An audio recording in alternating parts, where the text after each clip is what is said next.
Welcome back. So we've had a tidy. I am a very tidy modeler.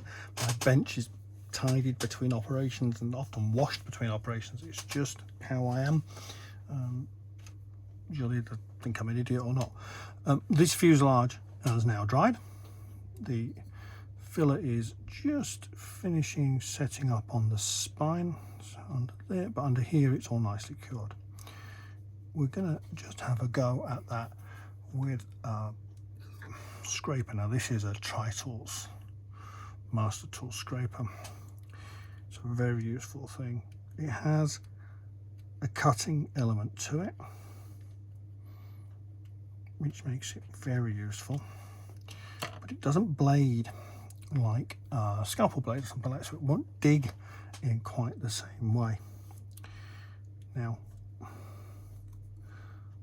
want to make sure that we've not got any damage to these bits of detail, so I'm trying not to scrape across the detail anything more than I have to. So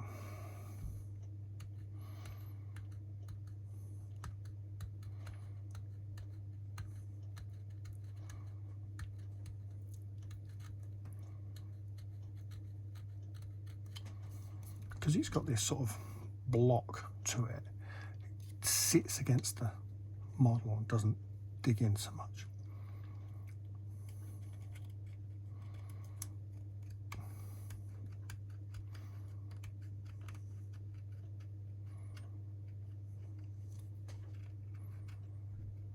Very useful tool. Not the cheapest tool in the world, let me tell you. I've seen them at anywhere between 10 to 15 pounds. I believe there's a Games Workshop product that's broadly similar, but being Games Workshop is probably just as expensive. So that's given me the coursework done on there. Now what I am going to do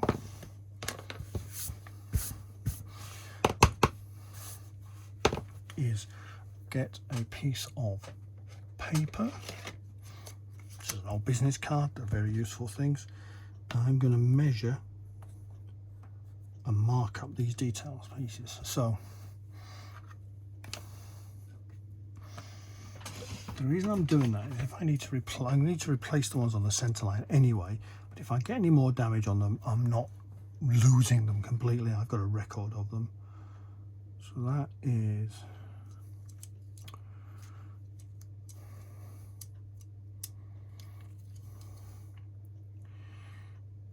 about 0.9 of a mil across, yeah.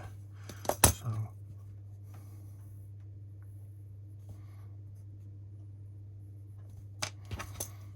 and about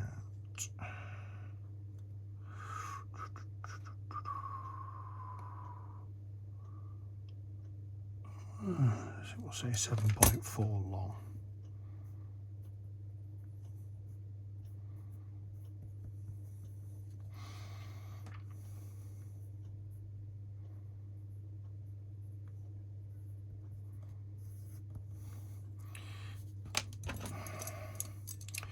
Height is very negligible with those, so we'll come back to that at a later point. The rear ones are 6 mil.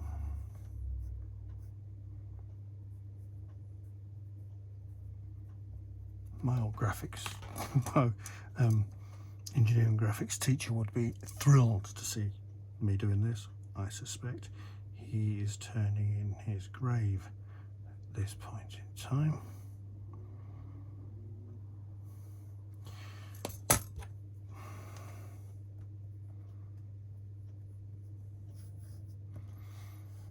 That's that. Alignment wise, we have wing root, fuselage, this one here, and the larger one is there. Cool. I have a note now. The scraper can go away. Sanding sticks. Now, okay. Sanding sticks. We all have a variety of sanding sticks. The ones we see a lot of are the FlexiFire ones. There's a fine and a coarse there.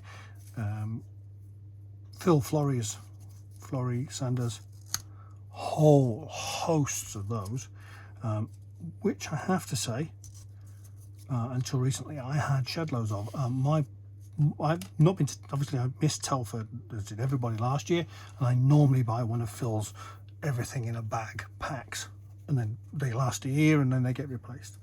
I wasn't able to do that this year, but I was sent some mounting product which I now use instead. These little firm ones, great for just getting my shapes in, roughing up the work. There's a there's a more coarse version of this in the drawer. I don't really want anything too coarse at this point, because I say I don't want to lose any of the surface detail that's on there. Here, there's a line or two to re-engrave as I go along on there. But the advantage of this one is you can carefully run it between those pieces of moulding.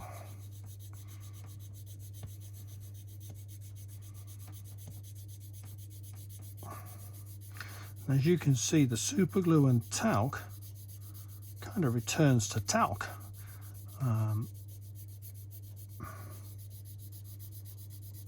As we sand it, and it sands at a very similar rate to the surrounding resin. There will be people telling me that you should be wearing a mask now because I'm sanding resin and it's not very nice stuff, and yeah, you're probably right. But you wouldn't hear a word I said, and it wouldn't be very good telly. So you can see that coarse work has shown that that's actually not a bad surface. I've got a slightly softer version of one of Phil's pads here, so I can go in and just fine up that area.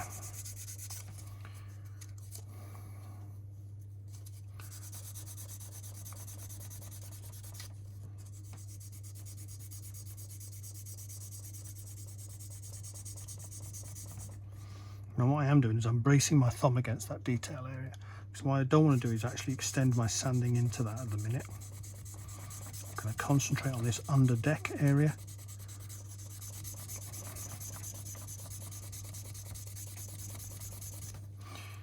There's a softer, finer sand pad on the other side. The disadvantage to that is it's very soft. This is still like these ones, and you can round corners. Now, noticing from the photographs I have of the aircraft, it's very, very angular at that point, very straight edge, so I didn't want to do that too much. So I'm looking for shines here. Where the glue is dried but not been sanded, it still shows a glossy finish. Now there's a very distinct trench there. The glue's sitting in it and it's still shiny. So we are going to need to reapply some more filler into that area. Up here, no, it's nice, and because I'll use that slightly bulkier finished material. So we're going to. I've still got a little bit of that other filler sitting around. It's not completely cured yet in the container, so I'm going to just drip a little bit more into there, and we'll come back to that one. On the top of the fuselage, it's all now dry, so that's where I'll use my softer pad, because it will allow me to retain the round section that I want and sand nicely.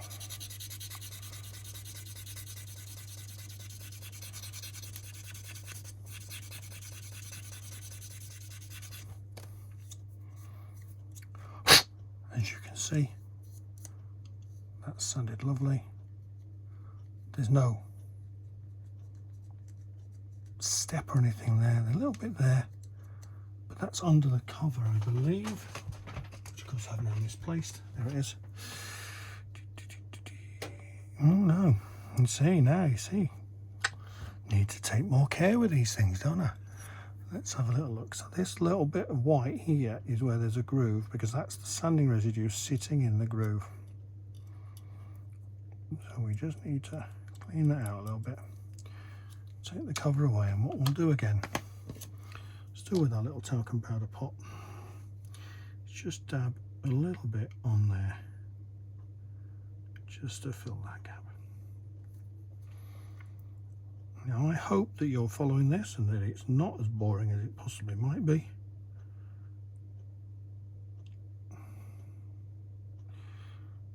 Because I'd hate to be boring you. So that's looking half decent. So a little bit there, this needs attention. So there you go. So that process is going to repeat a few times.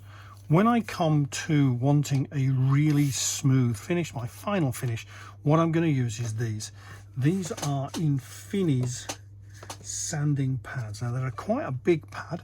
There's an 800, 1,000 and a 2,500 pound pad here. Sorry, not 2,500 grit. That was a slip, wasn't it? And they're not the cheapest things in the world. I bought these from Hobby Easy on the recommendation of a Japanese friend of mine. Very, very nice to sand areas like that with. Would have hoped that was cured properly. Give a very smooth finish, but the 2,500 is just enough to put a texture onto surface that holds paint beautifully. So very good for keying work and the like. But that's what we'll use later on.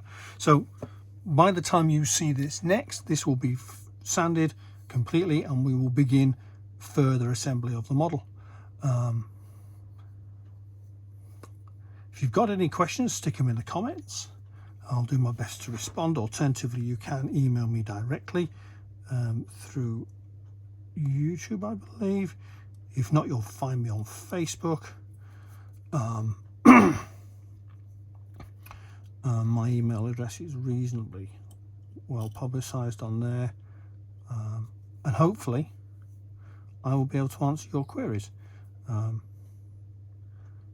Any abuse, please direct it to someone else and we'll go from there.